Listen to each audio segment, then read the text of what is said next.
Hello বন্ধুরা, আজকে যে রেসিপিটা তোমাদেরকে দেখাবো সেটা হচ্ছে ব্রেড মিল্ক টোস্ট। তো এটা খেতে কিন্তু খুবই ইয়াম্মি আর খুবই টেস্টি হয়। তো একদিন রাত্রিরে না খুব খেতে ইচ্ছা করছিল হচ্ছে মিষ্টি। তো আমি যেহেতু মিষ্টি খুব একটা খাই না, তো ভাবলাম হচ্ছে ব্রেড মিল্ক এগুলো তো বাড়িতে সবসময় অ্যাভেলেবেল থাকে, সবার বাড়িতেই থাকে। তো এটা দিয়ে একটা কিছু বানাই। তো বানিয়ে ফেললাম হচ্ছে এই একটা ডেজার্ট।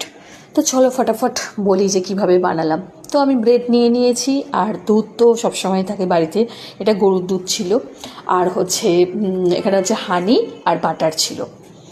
তো এবারে কি করলাম, এটা 4-5টা কেটে নিয়েছি। কেটে নেওয়ার পরে হচ্ছে আমি কড়াইতে একটুখানি বাটার দিয়ে দিলাম। দেওয়ার পরে হচ্ছে আমি তিনটে মতো ব্রেড নিয়েছিলাম। তো ওইটাকে আমি ভালো করে একটু টোস্ট মতো করে নেবো, হালকা সেকে সেকে টোস্ট মতো করে নেবো, একটু ক্রাঞ্চি যাতে হয়।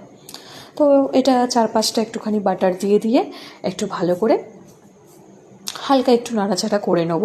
করে নেওয়ার পরে হচ্ছে আমি এটাতে 1 কাপ মতো দুধ নিয়ে রেখেছিলাম। আর ওই কাপের দুধটা একটু অল্প করে করে দেবো, পুরোটা দুধ দিলে কিন্তু হবে না, অল্প করে করে দুধ দিতে হবে। হালকা হালকা করে স্পুনে করে একটুখানি জাস্ট হালকা নাড়াচাড়া করতে হবে।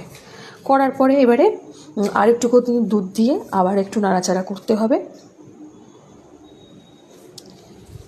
যেই ব্যাস আমার এই ব্রেড মিল্ক টোস্টটা পুরোপুরি রেডি হয়ে গেল। তো এবারে আমি এটাকে খাবো। এবারে তার জন্য আমি একটুখানি হানি ছড়িয়ে দিলাম। এটাতে চকলেটেরও কোনো ফ্লেভার দেওয়া যায়।